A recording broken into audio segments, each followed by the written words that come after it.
Doctor തന്ന മരുന്ന് ഞാൻ കഴിച്ചു. ഞങ്ങൾ ഓവുലേഷൻ കൃത്യമായിട്ട് ഞങ്ങൾ സ്കാനിങ്ങിന് ഡോക്ടറിൻ്റെ അടുത്ത് വരുന്നുണ്ട്. ഞങ്ങൾ ഡോക്ടർ പറയുന്ന ദിവസങ്ങളിൽ ബന്ധപ്പെടുന്നുണ്ട്.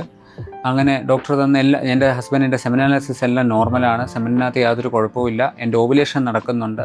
ഇതെല്ലാം നമ്മൾ ചെയ്തിട്ടും എനിക്ക് പ്രഗ്നൻസി ലഭിക്കുന്നില്ല. ഞാനിനി എന്താണ് ചെയ്യേണ്ടത്? ഇത് പലപ്പോഴും പേഷ്യൻസ് ചോദിക്കുന്ന ചോദ്യമാണ്. പലപ്പോഴും നമ്മളൊരു കപ്പിൾ നമ്മുടെ അടുത്ത് വരുമ്പോൾ നമ്മൾ ഇതിൻ്റെ എല്ലാ കാര്യങ്ങളും നമ്മൾ പറഞ്ഞു കൊടുക്കുമെങ്കിലും പലപ്പോഴും അവരത് മറന്നുപോകും. ഇതിനകത്ത് ഈ ഒരു പേഷ്യൻ്റ് ഇപ്പം ഞാൻ ഈ പറഞ്ഞതിനകത്ത് അവർ മരുന്ന് കഴിച്ചു, ഓവുലേഷൻ നോക്കി, അവർ സെമൻ അനാലിസിസ് നോക്കി, ഇതെല്ലാം നോക്കി. പക്ഷേ അവർ മിസ് ചെയ്തു പോയ ഒരു സംഭവമുണ്ട്.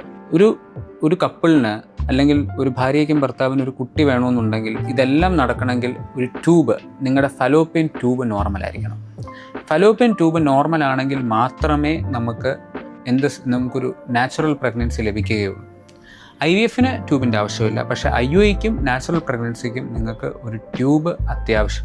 രണ്ട് ട്യൂബും വർക്കിംഗ് ആയിരിക്കണം. അറ്റ്ലീസ്റ്റ് ഒരു ട്യൂബിലും വർക്കിംഗ് ആണെങ്കിലേ നമുക്ക് പ്രഗ്നൻസിക്കുള്ള സാധ്യതയുള്ളൂ. അപ്പം പലപ്പോഴും 3-4 മാസങ്ങൾ നിങ്ങൾ മരുന്നുകൾ കഴിച്ച് ഓവുലേഷൻ നോക്കി സമയം നോക്കി ബന്ധപ്പെട്ടിട്ട് നിങ്ങൾക്ക് പ്രഗ്നൻസി ലഭിക്കുന്നില്ല എന്നുണ്ടെങ്കിൽ ട്യൂബിനെ കുറിച്ച് പഠിക്കേണ്ട അത്യാവശ്യമാണ്. ഇപ്പോൾ ഇത് പറഞ്ഞപ്പോൾ ചിലപ്പോൾ ട്യൂബ് നോർമൽ ആണെങ്കിലും ഒരു പക്ഷേ നിങ്ങൾക്ക് പ്രഗ്നൻസി ലഭിക്കാതിരിക്കാം. അത് അൺഎക്സ്പ്ലെയിൻ ഇൻഫെർട്ടിലിറ്റി എന്ന് പറയും. അതായത് ട്യൂബ് നോർമലാണ്, ഇതെല്ലാം നോക്കി എന്നിട്ടും പ്രഗ്നൻസി ലഭിക്കുന്നില്ല എന്നാണെങ്കിൽ, എല്ലാ കാര്യങ്ങളും അണ്ടോൽപാദനം നടക്കുന്നുണ്ട്, സെമൻ അനാലിസിസ് നോർമലാണ്, എന്നിട്ടും പ്രഗ്നൻസി ലഭിക്കുന്നില്ല എന്നുണ്ടെങ്കിൽ നമ്മൾ അൺഎക്സ്പ്ലെയിൻ ഇൻഫെർട്ടിലിറ്റി എന്ന് പറയും. അങ്ങനെയുള്ള കേസുകളിൽ ഞാൻ കഴിഞ്ഞ വീഡിയോകളിൽ പറഞ്ഞ പോലുള്ള ഹിസ്ട്രോസ്കോപ്പി അല്ലെങ്കിൽ ലാപ്രോസ്കോപ്പി പോലുള്ള പരിശോധനകൾ നിങ്ങളെ സഹായിക്കും. വേറെ എന്തെങ്കിലും നമ്മൾ മിസ് ചെയ്ത് പോയിട്ടുണ്ടോ? പലപ്പോഴും നിങ്ങൾ മനസ്സിലാക്കേണ്ട ഒരു കാര്യം, അൾട്രാസൗണ്ട് സ്കാനിങ്ങിൽ നമുക്ക് ട്യൂബിനെ കുറിച്ച് പഠിക്കാൻ കഴിയില്ല. സ്കാനിങ് എന്ന് പറയുമ്പോൾ പേഷ്യൻ്റ് വിശ്വസിക്കുന്ന സ്കാനിങ് കഴിയുമ്പോൾ എല്ലാ കാര്യങ്ങളും നോക്കി. പക്ഷേ സ്കാനിങ്ങിൽ നമുക്ക് ട്യൂബിനെ കുറിച്ച് പഠിക്കാൻ കഴിയില്ല.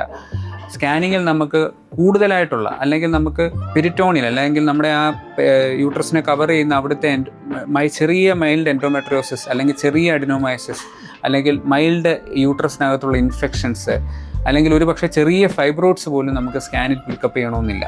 അപ്പോൾ നിങ്ങൾക്ക് 3-4 മാസമായിട്ട് നിങ്ങൾ പ്രഗ്നൻസി നോക്കി നിങ്ങൾക്ക് കിട്ടുന്നില്ല എന്നുണ്ടെങ്കിൽ ട്യൂബിനെ കുറിച്ച് പഠിക്കണം. ട്യൂബ് നോർമൽ ആണെന്നുണ്ടെങ്കിൽ നമ്മൾ വേറെ എന്തെങ്കിലും കമ്പോണൻസ് മിസ് ചെയ്യുന്നുണ്ടോ എന്ന് പരിശോധിക്കണം. Thank you.